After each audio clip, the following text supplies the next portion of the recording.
Welcome to our channel. Today, we're going to be taking a deep dive into Dopamine Nation Oh, yeah. by Anna Lembke. Great book.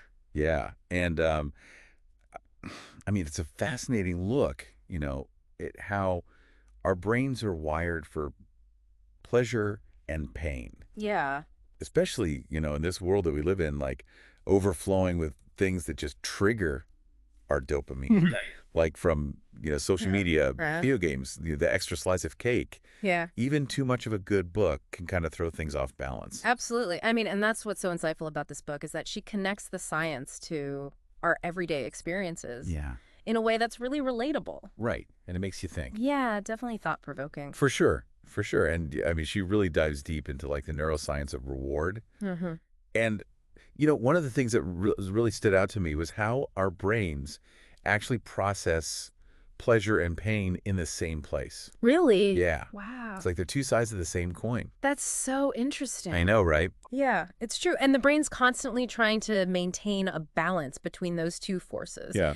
Like, think of it like a seesaw. Okay. When we experience something pleasurable, that seesaw tips towards pleasure, Uh-huh. and our brain's trying to compensate by, tipping it back towards pain. Oh, wow. So that's where those cravings come in. Yeah. That's a sign that things are off balance. So it's not even just about the pleasure itself. Yeah. It's about like the constant push and pull. Yeah. The wanting and the seeking. Yeah. The wanting more. Yeah, exactly. Yeah. And Lemke argues that, modern technology has really amplified this whole dynamic. Oh, absolutely. Yeah. Yeah. Like we live in what she calls a dopamine economy, where you're just constantly bombarded with opportunities Yeah. to chase those dopamine hits. And it's not even just about substance abuse anymore. It's like all these seemingly harmless things Right.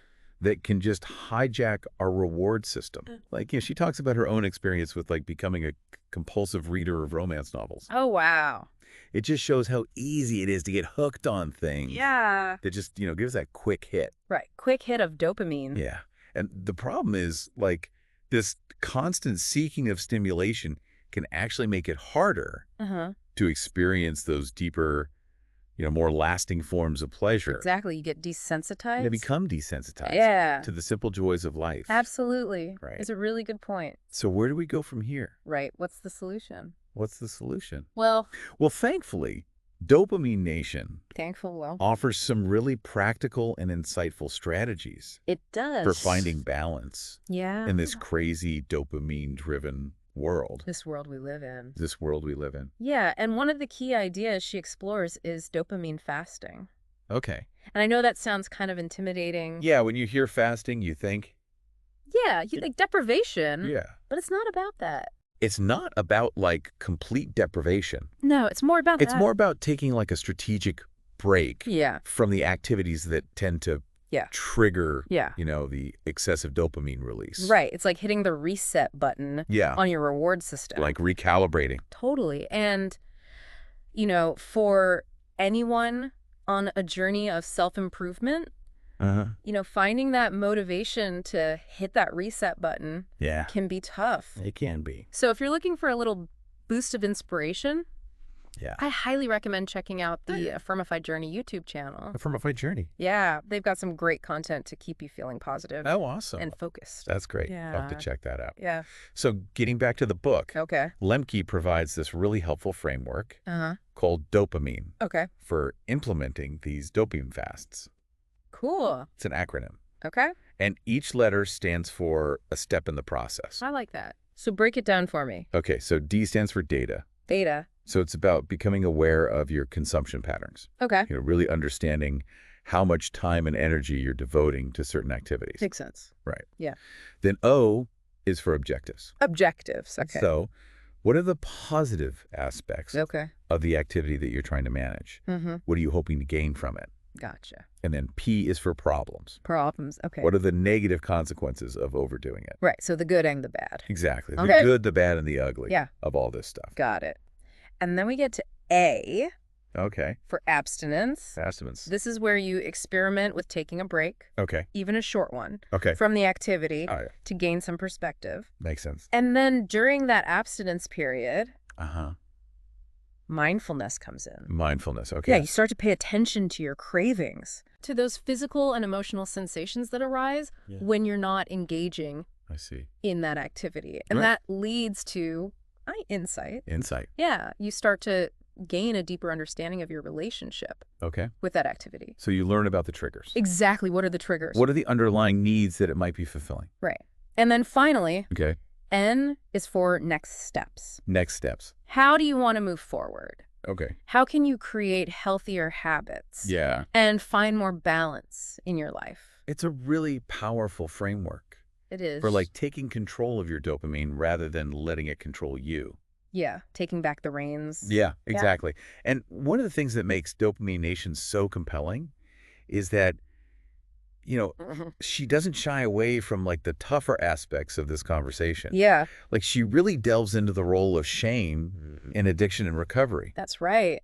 Which can be really tough to talk about. It can be. Yeah. But she makes this really important distinction between what she calls destructive shame and pro-social shame. So what's destructive shame? So destructive shame is that isolating, toxic feeling that kind of pushes us deeper into secrecy and unhealthy behaviors. So like that feeling of being unworthy of not belonging. Exactly. You got it. Okay. But Lembke argues that pro-social shame, when experienced within a supportive community, can actually be like a catalyst for positive change. Oh, wow. So it can be a good thing. It can be. In the right context. In the right context, exactly. Okay. So think of it like this. Okay. It's the difference between feeling judged and rejected for your mistakes. Versus being held accountable. Versus being held accountable in a loving and supportive environment. So like having a safe space to be vulnerable. Yeah. And honest. And honest, exactly. Without fear of judgment. Makes sense. And Lembke points to Alcoholics Anonymous. Oh, yeah. As a great example of this. Okay. Like, there's no shame in admitting that you're an alcoholic in that setting. Right. In fact, it's encouraged. Yeah. But there is a sense of accountability within the group. That helps people stay committed to their recovery. Exactly. Accountability is key. And that accountability, like, fosters a sense of belonging. Yeah. Of shared humanity. It does. Which is so vital for healing. Absolutely. It reminds me of that concept of club goods. Oh, yeah. That Lembke talks about. Yeah. Like, these are the benefits that come from being part of a group. Right. But those benefits depend on active participation. Yeah. And like adherence to group norms. Exactly. You have to contribute to benefit. And it's like a shared resource that everyone contribits to and benefits from. Right. But if you have like free riders. Yeah. People who take advantage. People who take advantage of the group without giving back. Right. It weakens the whole system. Exactly. It does. And Lembke argues that like pro-social shame actually helps to deter free riding behavior. It does. And strengthen those bonds within a group. It creates a culture of honesty and accountability. Right. Where people feel safe to be vulnerable because they know they'll be met with compassion. Yeah. Not judgment. And that brings us to another powerful idea. Okay. That Lembke explores. What's that? The importance of radical honesty. Radical honesty. Not just with others, but with ourselves. Oh, that's a good one. Right. Yeah, she talks about the power of telling truthful autobiographical narratives. Oh, wow. The stories we tell ourselves and others about our lives. And how those narratives can really shape our future behavior. They can. Right. Like, if we're constantly seeing ourselves as victims, it's harder to take responsibility. For our choices. For our choices, exactly. Yeah. But when we start to tell stories that acknowledge our role in things, that own up to our mistakes, that's a sign that we're moving towards healing and change. It's about recognizing our agency. Yeah. Our ability to make choices. To make choices. And take action. And take action. Even in difficult circumstances. And what is hard. Exactly. And Lembke believes that this radical honesty can actually be a form of prevention. I can see that. Right. And she shares this story. Oh, yeah. Of a young doctor. Okay. Who got a DUI. Oh, wow. And instead of trying to hide it, he chose to be completely open about it. Wow. Even though it meant facing some serious consequences. Yeah, that's huge. And that act of honesty seemed to like set him on a different path. It did. It made him more accountable to himself and others. Right. And it helped him break free from that cycle of secrecy and shame that often fuels addiction. It's a powerful example. It is. Of how choosing honesty, even when it's hard, can be incredibly liberating. It can be. It's about facing our mistakes head on. Learning from them. Yeah. And using them as opportunities for growth. Absolutely. And for those of you looking to expand your knowledge and skills Yeah. on your personal growth journey, Okay. I encourage you to check out Okay. lingopediamagazine.com. Lingopediamagazine.com. Yeah, they offer a variety of courses and ebooks Oh, wow. on topics related to Cool. self-improvement and personal development. That's a great resource. Yeah, I'll have to check that out. Yeah. Yeah, that's a great resource. So, getting back to Dopamine Nation, Yeah. one of the most, I guess, thought-provoking ideas that Lembke presents is this whole concept of the pursuit of pain. The pursuit of pain. Yeah, it sounds kind of counterintuitive, Yeah, right? it does. But she's not like suggesting we go out and like seek out suffering. Right. It's more about recognizing that pain and discomfort are just like an inevitable part of life. Yeah, they're part of the deal. And instead of, constantly trying to numb ourselves or avoid those experiences, Right. we can actually learn to approach them with a sense of curiosity, Oh, wow. maybe even a sense of purpose, Okay. like reframing our relationship with discomfort. I like that. Yeah, and she gives this great example of her friend Michael, Okay. who found relief from his alcohol addiction through cold water immersion. Cold water immersion. Yeah. Wow. He started with cold showers, Okay. then worked his way up to ice baths, Oh, my God. and eventually, even rigged his bathtub with a motor What? to keep the water constantly circulating and cold. That's intense. I know, right? It sounds intense. Yeah. But he found that physical discomfort actually gave him like a sense of euphoria. Really? Yeah. Wow. And it helped him manage his cravings. So he was basically like retraining his body's reward system Yeah, by tapping into it in a way that didn't involve alcohol. exactly. That's amazing. And it's not just anecdotal. The Right. book highlights how these practices, Uh-huh.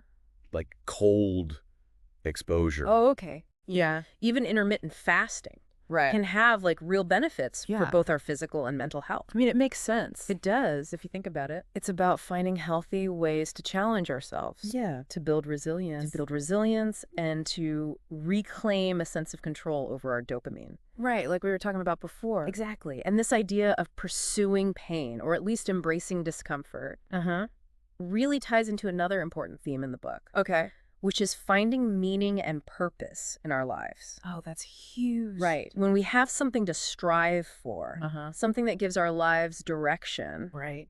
it makes it easier to tolerate those inevitable bumps in the road. Makes sense. It's like having that internal North Star to guide us. Yeah. I love that analogy. And Dopamine Nation reminds us that in a world full of distractions and quick fixes, It's easy to lose sight of the fact that true fulfillment. Doesn't come from chasing constant pleasure and instant gratification. No, it doesn't. It comes from embracing the full spectrum of human experience, Right. the good, the bad, and the uncomfortable. whole shebang. Yeah. Yeah. It's about finding balance, Sounds. not just in our brains, Right. but in our lives as a whole. I love that. And a big part of that is connecting with something larger than ourselves, Absolutely. whether that's through meaningful work, strong relationships, Yeah. or a commitment to a cause we believe in. Right. Something bigger than us. So as we wrap up our deep dive into Dopamine Nation, Okay. we want to leave you with this challenge. Okay. I'm ready. What's one small intentional step you can take today Okay. to create more balance in your own life? I like that.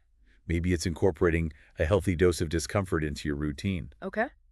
Try a cold shower, start a new exercise program, Yeah. or finally tackle that creative project you've been putting off. Or maybe it's about being more radically honest with yourself and those around you, Yeah. taking a chance on building those deeper, more authentic connections that bring real joy and meaning into our lives. That's what it's all about. Right. I cannot. Whatever that step is for you, Yeah. remember this. Right. You have the power to choose how you respond to this dopamine-saturated world we live in. We do.